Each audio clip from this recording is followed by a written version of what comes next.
Welcome to the Crime Network. Today we delve into the dark history of the world's most infamous drug lord.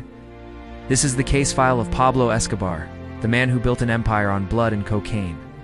From the dusty streets of Medellin to billions in cash, his rise would change Colombia forever. Long before the headlines, Pablo was a small-time hustler with ambitions that reached far beyond the city limits. Deep in the Colombian jungles, he built industrial-scale laboratories, turning coca leaves into global commodities. The Medellin cartel was born, establishing a complex network of shipping routes that flooded American cities with white powder. Every sunset saw planes laden with cargo taking off from secret runways, heading north to fuel a growing epidemic. At the peak of his power, Escobar built Hacienda Naples, a symbol of his untouchable wealth and ego. The estate was a surreal paradise, complete with a private zoo and hippos grazing in the tropical sun. Seated on his throne, surrounded by armed guards, Escobar wasn't just a criminal. He was the king of cocaine. Wealth became a burden. Stacks of millions were buried in the earth, too much to count or even spend. Seeking ultimate protection, Pablo turned to politics, positioning himself as a Robin Hood for the poor. He built homes and soccer fields, buying the loyalty of those the government had long forgotten.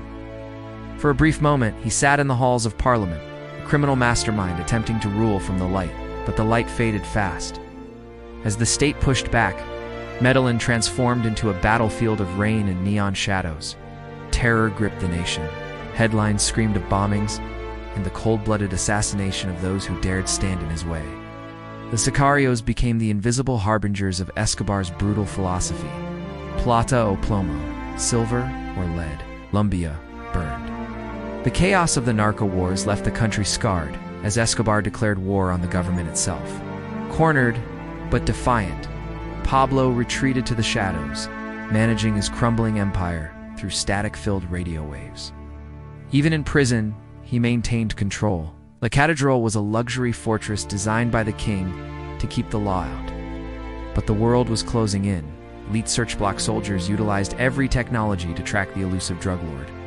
On a sun-scorched rooftop in Medellin, the chase reached its violent end. The myth of the untouchable was shattered. In the end, only the rain remained to wash away the legacy of a man who once owned the world. This is the Crime Network. Real stories, real power, real consequences. Subscribe for more case files.